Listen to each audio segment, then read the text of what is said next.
Salve, galerinha! Vamos botar algo mais consistente agora, um outro assunto muito importante aqui para a nossa prova de certificação e para a sua vida, algo que eu gosto muito, que nós falamos aí que é a política monetária. Existe política monetária, política fiscal.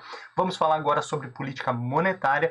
Se você lembrar, a política monetária, principalmente aí, ela é determinada lá pelo Copom, já falamos sobre isso, e é importante nós entendermos alguns conceitos aqui antes de chegarmos ao ponto aí definitivo e você entender sobre política monetária e sobre aquilo que pode cair na sua prova de certificação.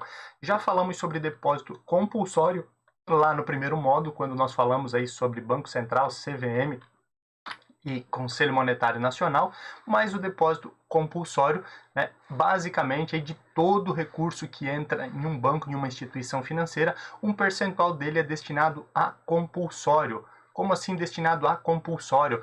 É obrigatório que a instituição ela envie ao Banco Central. Esse é o depósito compulsório, um depósito obrigatório. Então imaginemos aí que é determinado aí que o depósito compulsório seja de 8%, certo? Entrou R$100 na instituição financeira, 8% desse valor, ou seja, R$8 tem que ser enviados ao Banco Central.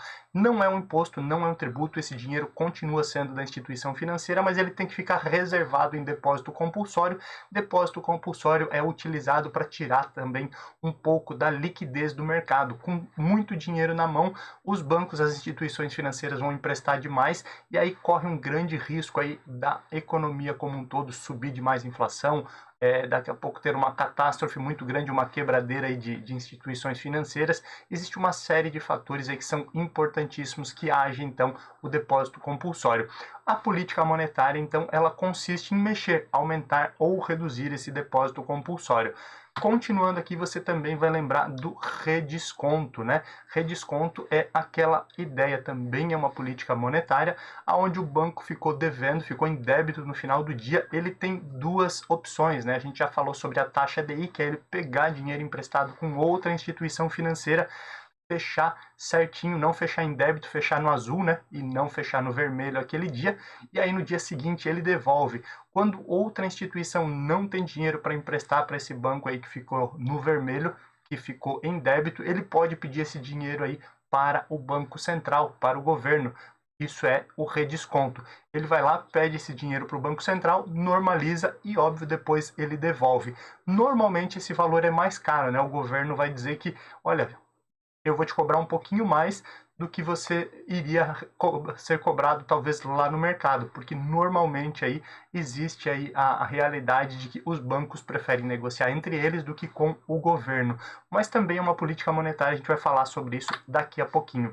Existe outra coisa dentro da política monetária que é o famoso open market, né? Mercado aberto.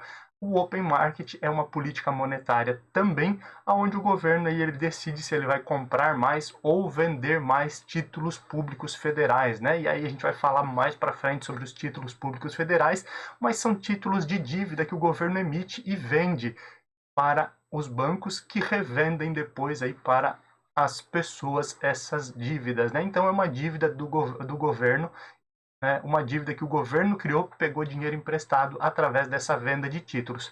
Quando ele recompra, ele está pagando essa dívida e devolvendo o dinheiro aí então para o mercado. Isso tudo é chamado de open market e é interessante você entender a política monetária sobre duas óticas para sua prova: a política monetária expansionista e a política monetária contracionista. Já falamos sobre isso e é importante você entender: contracionista, você está contraindo a economia.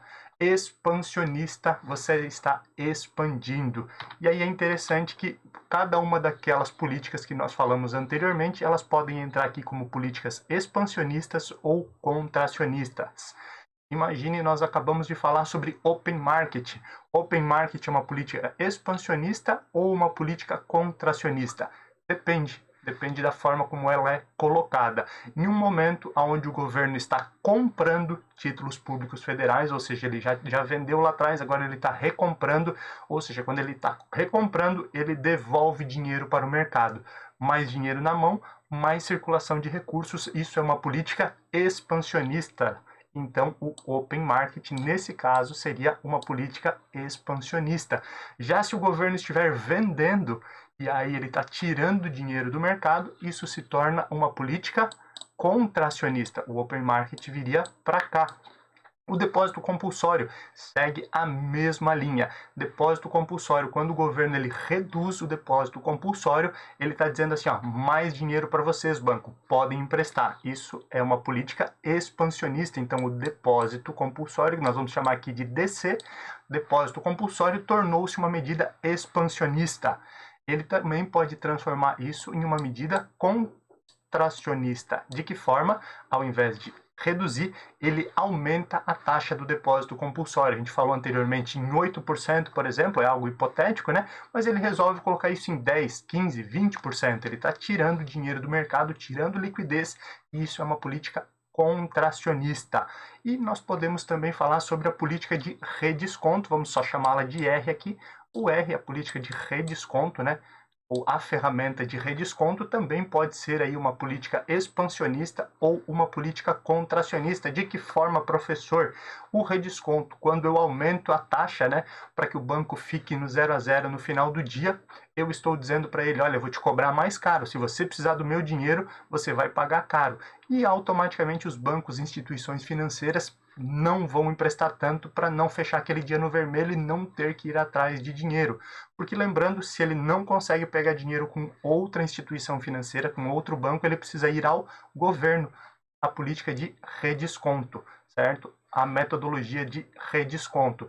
Já quando o Banco Central diz o seguinte, olha, a minha taxa de redesconto vai ficar mais baixa do que a do mercado, ou igual que vocês operam aí um banco com o outro. Então, podem emprestar dinheiro à vontade, que se faltar no final do dia, eu empresto para vocês fecharem o caixa. Isso é uma política expansionista. Isso é importante você entender para a sua prova. A política monetária ela é utilizada em diversos momentos, sempre para expandir a economia, quando o governo quer que a economia cresça, porque o juro está baixo, ou diversas outras situações, ou ela pode ser contracionista. E por fim, nós podemos também lembrar aqui da Selic. A Selic também pode ser lembrada como uma política expansionista ou como contracionista. Vamos chamá-la somente de S, né? A Selic, quando o governo está baixando a Selic, como nós tivemos aí há poucos anos, ele baixando, ele está estimulando a economia. Estimulando, ele está expandindo, política expansionista. Quando o governo aumenta, semelhante ao que aconteceu nas últimas duas reuniões do Copom, o governo aumentando a taxa Selic é uma política contracionista. Ele está reduzindo as negociações porque a taxa de juro ficou mais cara e com taxa de juro mais cara, obviamente, né, haverá menos investimento, haverá menos negociações, menos empréstimo, menos crédito. Importante, espero que você tenha entendido, espero que você saiba da importância e da política monetária para a sua vida, para o país e principalmente no dia a dia, se você quer entrar ou se você quer uma promoção no mercado financeiro. Te vejo na próxima aula, a gente vai falar sobre política fiscal. Até lá! Uou!